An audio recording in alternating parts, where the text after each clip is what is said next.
Olá pessoal, tudo bem? Eu sou Rafael Rodrigues e esse é mais um podcast do Impulso Emerge. O tema de hoje é como o autoconhecimento torna uma pessoa melhor e um profissional mais preparado. Espero que vocês gostem. Para falar sobre autoconhecimento, eu vou começar contando um pouquinho da minha relação e a minha experiência com o autoconhecimento e com o autodesenvolvimento. Confesso que, num primeiro momento na minha vida, isso começou de forma inconsciente. E hoje, no alto dos meus 45 anos, eu olhando para trás, eu consigo reconhecer algumas coisas que eu estava fazendo nesse sentido, sem saber que estava fazendo, né? Então, eu desde muito pequeno fui atleta, primeiro de natação e depois de remo olímpico. Dos 6 anos aos 23 anos, uma boa parte da minha vida, do meu tempo, girava em torno do esporte e do esporte de competição. E durante todo esse tempo, eu me colocava muito perto do limite do meu corpo e da minha mente também, né? Então, ali durante todos esses anos, eu estava experimentando muita coisa, estava colocando à prova minhas emoções, inclusive, chegando perto de limites físicos, biológicos, emocionais, né? E ali eu estava entrando muito em contato sobre quem eu sou, né? E descobrindo muitas coisas sobre mim. Inclusive que o esporte é uma coisa que é fundamental para a minha vida, ajudou a formar a pessoa que hoje eu sou, mas ao mesmo tempo de entender que eu não sou um cara que queria viver a vida inteira no esporte. Uma outra coisa que me ajudou muito no sentido do autoconhecimento foi a música, a minha relação com a arte. Eu toco violão desde os 13 anos de idade, sempre fui um apaixonado por música. Antes disso, quando eu era pequeno, já com alguma facilidade musical, né, principalmente com relação a ritmos, sons. Sempre gostei muito de instrumentos, de escola de samba, de música de uma maneira geral, rock, MPB, enfim. E aí sempre tive muita vontade de tocar um instrumento, né? E eu lembro aos 13 anos, quando eu escolhi o violão e fui aprender a tocar violão, também esbarrei em limites e a partir dali eu pude entender muita coisa sobre mim, sobre as minhas potências, os meus talentos, as minhas paixões, o que realmente eu gosto de fazer. E isso também trouxe muita informação sobre quem eu sou. Mas eu diria que quando eu fui ficando um pouco mais velho, lá pelos 20, 21 anos de idade, foi nesse tempo que realmente essa busca pelo autoconhecimento partiu de um lugar mais consciente, né? Quando eu estava ali estudando na faculdade e pensando muito na minha vida profissional, o que eu queria fazer com aquilo tudo que eu estava aprendendo, né, na universidade de administração de empresas. No primeiro momento eu tinha entrado em engenharia e aí mudei para administração. E ali eu fui entendendo muito sobre quem eu sou e o que eu gosto de fazer, né? E olhava muito em torno. Quando eu estava fazendo engenharia, por exemplo, eu via que aquelas pessoas que estavam à minha volta e a natureza daquele trabalho, daquela função não tinha muito a ver comigo, apesar de eu admirar muito quem opta por essa carreira. Aí mudei para uma área mais de humanas, né, administração, num primeiro momento com uma intenção de me voltar mais para marketing e vendas, e acabei caindo mais na área de pessoas, que é aonde eu me encontrei. E eu descobri profundamente sobre isso fazendo um trabalho voluntário numa organização sem fins lucrativos de estudantes chamada IESEC, que eu fiz parte enquanto estava na universidade, e ali sim fazendo um trabalho voluntário, eu descobri muito sobre mim, sobre quem eu sou, sobre o que eu gosto de fazer, sobre qual é o meu papel no mundo, qual é o meu propósito, né?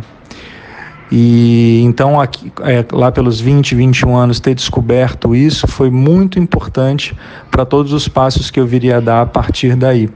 E claro, depois disso eu continuei um processo de aprofundar esse autoconhecimento, né, para entender limites, principalmente emocionais, para entender, para lapidar a questão da minha vocação, né, do que eu faria com todos esses talentos e paixões que eu ia reconhecendo em mim, inclusive do esporte e a minha relação afetiva com o esporte e de admiração a esportistas e de entender que o esporte é um espelho da vida e de como que isso a gente pode aprender com essas experiências, a música, a arte, né, e aí não só a música, mas toda a expressão artística, o quanto que isso nos ajuda a chegarmos mais perto de quem nós somos em essência, né? E aí depois as práticas, né, com desenvolvimento organizacional, com desenvolvimento humano, né, o trabalho com pessoas, né, e ali eu fui experimentando muito sobre o que eu gosto de fazer, quem eu sou e tal, e esse é um processo que continua ad eterno. Vale dizer também sobre o processo da espiritualidade, que é uma parte importante, né? Então, quando eu era mais jovem, eu também sempre fui uma pessoa muito voltada a uma busca espiritual, né? Diria que lá pelos meus 18, 19 anos, isso foi o ápice dessa fase da vida, onde eu estava sensível para estudar coisas de religião, inclusive eu sou católico, né?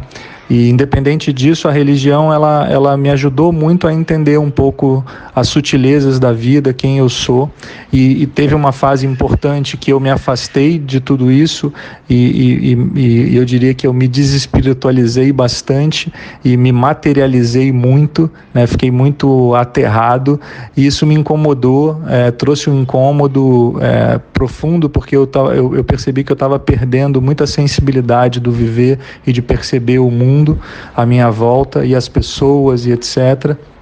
E ali, nesse momento, quando eu tinha lá os meus 30 e poucos anos, disparou também um processo de ressignificar a espiritualidade para mim, que me trouxe informações valiosíssimas sobre quem eu sou, e o que eu gosto de fazer e como eu interajo com o mundo. Então, queria contar um pouquinho da minha experiência de forma breve, porque assim eu acho que ajuda a já dar um pouco do tom dessa conversa que a gente vai ter hoje. Nos últimos 10 anos, eu diria que o meu processo de autoconhecimento, ele se intensificou num nível realmente muito profundo, e eu diria que 2 experiências contribuíram fundamentalmente para isso. 2 não, 3 experiências. Primeiro, a do casamento. Eu sou casado há 10 anos com a Patrícia e dividir uma vida com uma outra pessoa é um processo de autoconhecimento muito profundo que te coloca de frente a você, às suas sombras, ao seu melhor e ao seu pior cotidianamente. Então é um aprendizado enorme da vida, a experiência do casamento. Depois, a decisão de ter filhos, né? Eu tenho 2 filhos, a Clara de 7 para 8 anos e o João com 2 anos, recém-feitos, e também é uma experiência transcendental, eu diria. Você é uma pessoa antes de ter filhos, e quando os filhos vêm, você se transforma numa outra pessoa que é você, mas que até então você não conhecia. E eu diria que a experiência de ser pai me ajuda a ser uma pessoa melhor, na minha relação comigo mesmo, na minha relação com as outras pessoas, na minha relação com os meus clientes, na minha relação com o mundo de uma maneira geral. Então, é como se fosse um portal assim que se abre, né?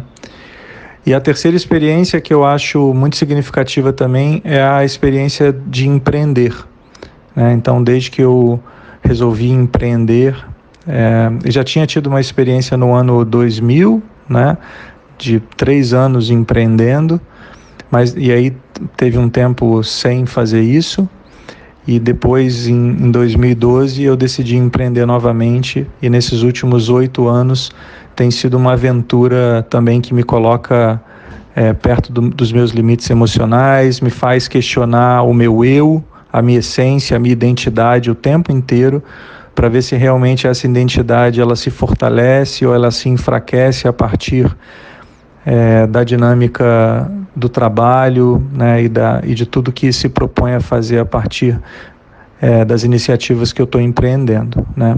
Então acho que vale, para complementar a minha trajetória, falar um pouco sobre isso. Autoconhecimento é uma necessidade e ao mesmo tempo é uma escolha, porque eu entendo que no mundo que a gente vive hoje, e cada vez mais esse mundo tão mutante, tão rápido, tão dinâmico, tão complexo, se a gente não tiver muita firmeza de quem nós somos, muita plenitude do ser, a gente vai ter e tem muita dificuldade de navegar nesse mundo de hoje. Porque, na minha opinião, autoconhecimento é liberdade. Quanto mais você sabe quem você é, mais você tem a possibilidade de ser livre, de viver a essência com liberdade, porque a experiência de vida me mostra que o tempo todo a gente sofre interferências na nossa vida de pessoas ou de realidades querendo nos moldar, sem muito perguntar se é isso mesmo que a gente que a gente se pretende ser, né? E eu acredito muito que a gente veio nesse mundo com um propósito, né? Com um motivo, com uma razão de ser. E descobrir esse propósito é fundamental, porque uma vez que a gente chega perto disso, e eu diria que é uma descoberta constante, nunca para. Quanto mais você descobre sobre você e sobre a sua relação com outros, sobre a sua relação com o mundo, mais coisas você vai, mais perguntas vão surgindo, né? E novas questões vão se abrindo, novas possibilidades vão se abrindo, não é? Então, eu diria que é uma necessidade no sentido de você ser quem você é, de você, né, ter essa necessidade intrínseca, né? A questão é que às vezes tem pessoas que se perdem um pouco dessa necessidade. Mas isso não pode ser um fardo, né? Com certeza não pode ser um fardo. Tem que ser uma busca muito consciente, muito legítima, né? E ela parte muito de dentro, né? Mas para partir de dentro precisa ter uma escuta muito, muito presente de vozes internas, né?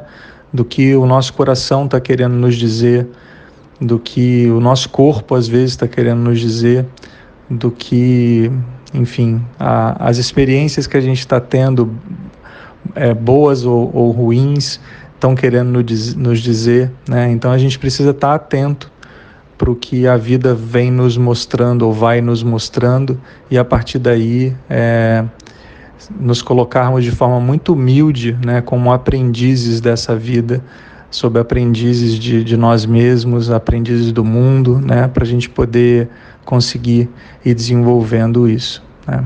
E aí, no caminho do autoconhecimento, existem várias ferramentas que podem ajudar. Tem coisas que hoje estão bastante em voga, né? Como a meditação, por exemplo. A meditação é fundamental para o autoconhecimento, porque é um momento de você justamente ouvir as suas vozes, de você silenciar um pouco esse pensar frenético, né? que acontece, que a gente recebe estímulos o tempo inteiro da gente ir para fora, né, da gente se externalizar e da gente olhar muito pouco para dentro. Então, a meditação é uma chance que a gente tem de silenciar o que está à nossa volta, para a gente conseguir ouvir as vozes internas, que são grandes, né, que são enormes. Esses dias eu vi uma coisa que eu achei muito legal, assim, que diz que né, nós somos essa metáfora, né, com um iceberg, né? O que a gente tem de consciência sobre quem nós somos é só 10%, né? É a ponta do iceberg. E 90% está no inconsciente. Mas só que esses 90% é que revelam quem a gente é de fato. E conseguir ouvir esses 90% é fundamental, né, para esse caminho da gente descobrir a nossa potência, da gente descobrir a nossa essência. Só que para a gente fazer isso não é tão simples, porque não é racional, é muito mais sutil. Então, ferramentas como a meditação ajudam muito nesse sentido, né? Uma outra coisa que eu acho que ajuda muito é a prática coletiva, né? A começar no casamento, né? Então, quando você tem uma prática a dois, né, você começa a se conhecer muito, porque o outro te ajuda, ou é quase que um espelho sobre você mesmo, né? Então, às vezes quando eu entro, pode reparar, quando você entra numa de ficar julgando muito o outro, né, quando você tem muita opinião sobre o outro, ou sobre os outros, ou sobre a sociedade, na verdade você está falando muito sobre você, né? E aí é nesse sentido que eu acho que o relacionamento com o outro, com grupos, né, com equipes, né, seja no esporte, seja na música, na arte, no trabalho, na escola, onde for, você ter essa experiência coletiva é uma ótima ferramenta para poder se autoconhecer, né? O conflito, nesse sentido, na minha opinião, é um elemento fundamental para se conhecer, porque uma vez que você se depara com uma situação de conflito, né, é uma chance que você tem, inclusive, de quebrar algumas cascas que estão impedindo você de entrar em contato com a sua essência, se você estiver disposto, obviamente, para isso, não é? Então, o trabalho em equipe, em grupo, e com o outro, o trabalho e a vida, né, é um outro elemento do autoconhecimento, uma ferramenta fundamental. Uma outra ferramenta que eu acho imprescindível, que tem a ver com tudo isso que eu estou falando, é a relação com a natureza, né? E a relação com a arte também, né? A relação com a natureza te dá a possibilidade de você entender qual é o seu tamanho no mundo e que a gente faz parte de um todo. E isso é fundamental para entender, para se entender nesse mundo sistêmico e qual que é o nosso papel nesse mundo, não é? Quando a gente perde essa perspectiva de que a gente faz parte de um coletivo, a gente vive uma vida muito individual. E viver essa vida muito individual, por incrível que pareça, nos afasta de nós mesmos e não nos aproxima de nós mesmos, né? Então isso a natureza é fundamental nesse aspecto. E a arte traz a sutileza, né? Traz o que está por vir, né? Traz o sensível, o mundo das emoções, né? A alma, né? E aí eu estava falando, né, desses 90% inconscientes que a gente tem, isso tem a chance de aparecer, né? De se desfraldar, né? De se deflagrar, né? E então é uma outra ferramenta fundamental para o autoconhecimento. Falando ainda de ferramentas, né, do autoconhecimento, e é um caminho que eu escolhi e tenho utilizado no meu trabalho, né, que tem a ver com tudo isso que eu já falei, a antroposofia, né, que é o estudo da sabedoria do homem, da consciência do homem, né, que foi desenvolvida pelo Rudolf Steiner no final do século XIX, início do século XX. É uma ciência muito interessante, porque traz algumas ferramentas e alguns mecanismos que ajudam a gente a entender as coisas, e principalmente Eu nomearia duas, assim, a questão dos arquétipos, né, que são os tipos primordiais, que nos ajudam a entender o que está por trás dos fenômenos humanos, das organizações, dos grupos, da sociedade, né? E dentro disso, né, tem um estudo muito grande sobre o pensar, né? Como é que a gente se torna consciente sobre a forma como a gente pensa, né? E que transcende muito mais o pensar só racional, olhando também para o pensar emocional e íntegro, né? Nesse sentido. Então, a antroposofia oferece muitas ferramentas nesse sentido, e eu diria, por exemplo, né, o olhar para as fases da vida, a biografia humana, que ajuda a gente a entender cada fase da vida que a gente está vivendo, né, quais são os fenômenos que acontecem, quais são as forças que agem na nossa vida, quais são as possibilidades de aprendizado e desenvolvimento, quais são as crises, né, que aparecem. Então, esse é um arquétipo que eu acho fundamental, né? Um outro arquétipo que eu acho muito legal, que dentro da antroposofia, é o pensar, sentir e querer, né? Que são as faculdades da alma, né, que a gente entender e se tornar mais consciente sobre esse processo nosso, né, do nosso pensar, do nosso sentir e do nosso querer, e essas três faculdades acontecendo de forma integrada, equilibrada e sistêmica, né?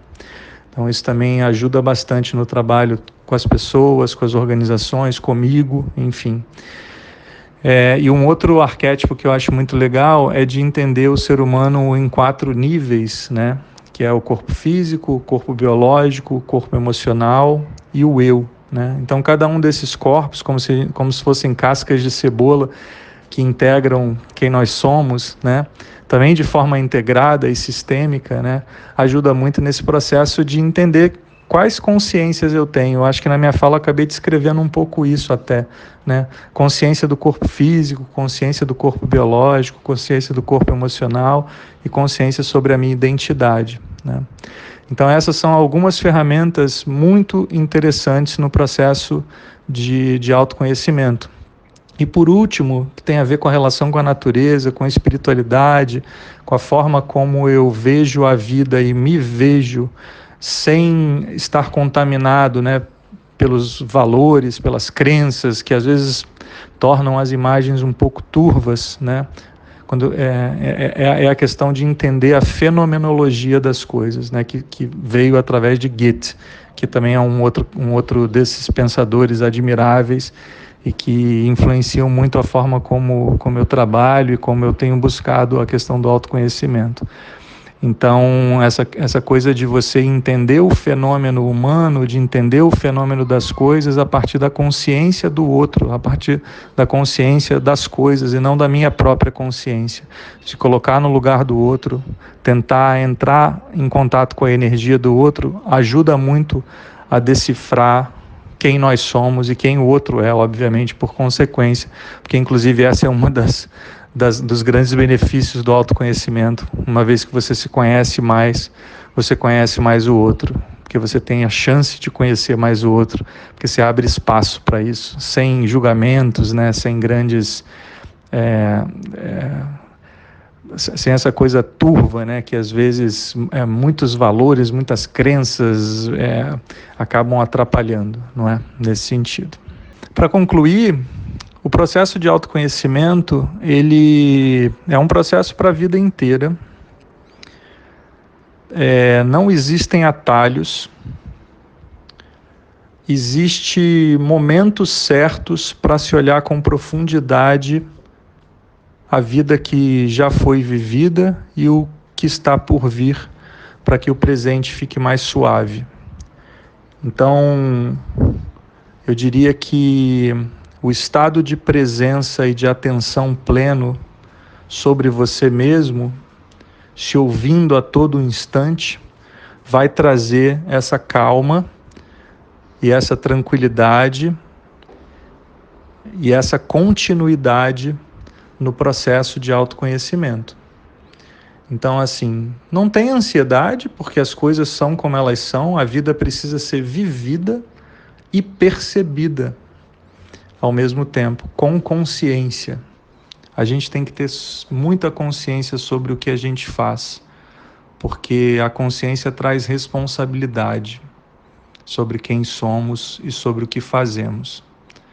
Então, a minha dica é muito nesse sentido, assim, é um processo que não acaba nunca, mas que é muito gostoso de ser vivido, porque quanto mais você se conhece, você vai experimentando muita liberdade, muita amorosidade e muita verdade sobre si, sobre o outro, sobre o mundo, uma verdade profunda, né? E não uma verdade enganosa, é uma verdade de verdade, né? E isso traz muita calma. Então, só que precisa de muita atenção, de muita presença, de muita responsabilidade. Bom, falando do mundo dos negócios, né, do trabalho, nas empresas, nas organizações, eu tenho visto nos últimos anos uma necessidade cada vez maior, ou pelo menos um entendimento cada vez maior da necessidade pelo autoconhecimento. E as organizações têm procurado a gente nesse sentido, né, de ajudar as pessoas a aprofundarem o seu autoconhecimento por entenderem que assim elas se tornam profissionais melhores, profissionais mais autônomos, profissionais que têm a possibilidade de entender com mais profundidade o seu vínculo organizacional, inclusive, né? De entender melhor os seus talentos e paixões e como colocar isso a serviço do propósito da empresa, entender melhor o seu próprio propósito. Cada vez mais as organizações têm entendido que muito mais do que reter pessoas, ela precisa criar vínculos duradouros com as pessoas, e esse vínculo duradouro ele vem muito a partir da ponte do propósito. Quando o propósito da pessoa se conecta com o propósito da organização. E esse tem sido um ansejo cada vez maior das novas gerações, né? E esse questionamento por essência, por significado, por propósito. Então, o autoconhecimento, ele se coloca como uma necessidade para que as pessoas consigam navegar nas organizações. Além disso, esse mundo, eu tenho falado sobre isso, né, em outros podcasts também, né, esse mundo VUCA que a gente vive hoje, né, esse mundo tão vulnerável, esse mundo tão ambíguo, esse mundo tão complexo, esse mundo tão incerto, né, ele traz essa necessidade da gente se encontrar com a gente mesmo, né? E dentro das organizações isso é fundamental, porque se a gente não tiver muita certeza de quem somos, a gente não consegue dar conta de todas as pressões, de toda a dificuldade que o mundo está. E, na verdade, eu diria que o autoconhecimento é o caminho para a simplicidade, porque a gente sabe que a gente consegue o estado da arte quando a gente consegue simplificar as coisas nesse ambiente complexo. E o autoconhecimento traz essa sabedoria para a gente. Então, cada vez mais os processos humanos nas organizações eles têm se feito necessário, né?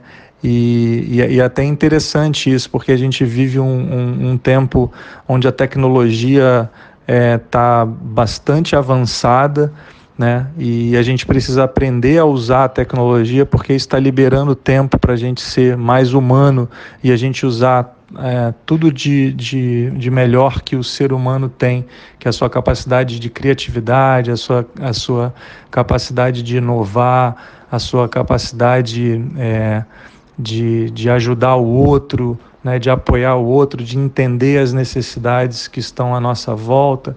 E só com o tempo e com muita consciência sobre quem somos e o que a gente veio fazer aqui, que a gente consegue fazer isso, né? Então, é isso que eu tenho percebido, que as organizações cada vez mais têm buscado esse tipo de apoio e tem inclusive buscado cada vez mais profissionais que tenham mais autoconhecimento para compor os seus quadros, né? Para compor as suas equipes, né? Então é uma via de duas mãos. Tanto ela está buscando pessoas com mais autoconhecimento, quanto elas têm oferecido para as pessoas a possibilidade de desenvolvimento nesse sentido, de se autoconhecer e de se autocapacitar mais, né? E eu acho sim que esse é um caminho sem volta. E eu acho muito positivo ser assim, porque as organizações elas se humanizam mais, elas se tornam lugares de desenvolvimento, né? E o que as pessoas eu acho que estão cada vez buscando mais, não vira aquela máquina de triturar pessoas, e sim um lugar onde as pessoas elas expandem o seu potencial, né? Bom, gente, eu espero que vocês tenham gostado. Fiquem ligados nos próximos podcasts, e até a próxima. Um grande abraço. Tchau, tchau.